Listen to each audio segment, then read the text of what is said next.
लाडक्या बहिणींसाठी मोठी आनंदाची बातमी.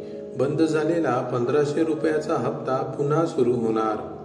नमस्कार मित्रांनो, माझी लाडकी बहीण योजनेतल्या हजारो महिलांसाठी आनंदाची बातमी आहे. ई-केवायसी पूर्ण करूनही बऱ्याच महिलांचा महिन्याचा 1500 रुपयांचा हप्ता बंद झाला होता. आता अशा सर्व पात्र महिलांच्या अर्जांचे पुन्हा एकदा क्रॉस व्हेरिफिकेशन करण्याची प्रक्रिया सुरू करण्यात आली असल्याची माहिती महिला व बालविकास मंत्री आदिती तटकरे यांनी दिली आहे.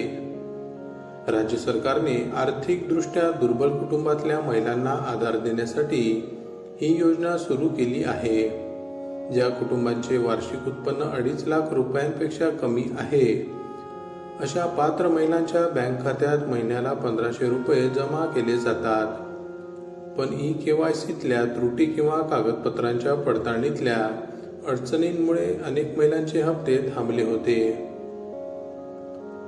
आदिती तटकरे यांनी सांगितलं की ई-केवायसी साठी सरकारने अनेकदा मुदतवाढ दिली होती.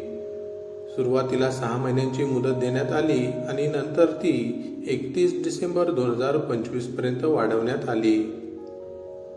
त्यानंतरही ज्या महिलांच्या ई-केवायसी मध्ये काही चुका राहिल्या होत्या त्यांना त्या दुरुस्त करण्यासाठी एप्रिल 2026 पर्यंत संधी देण्यात आली.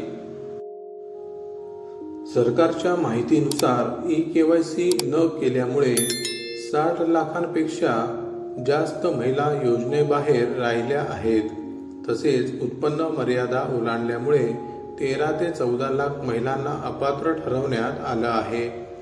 मंत्री आदिती तटकरे यांनी स्पष्ट केलं की ज्या महिलांनी वेळेत ई-केवायसी पूर्ण केली असूनही लाभ मिळालेला नाही त्यांच्या अर्जांची पुन्हा तपासणी केली जात आहे.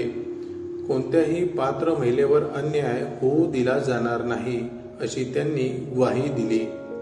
तसेच संजय गांधी निराधार योजना आणि लाडकी बहीण योजना या दोन्ही योजनांसाठी अर्ज करूनही कोणत्याही योजनेचा लाभ मिळाला नसल्यामुळे त्या महिलांना किमान एका योजनेचा लाभ मिळावा यासाठी सरकार प्रयत्न करत असल्याचंही त्यांनी सांगितलं आहे.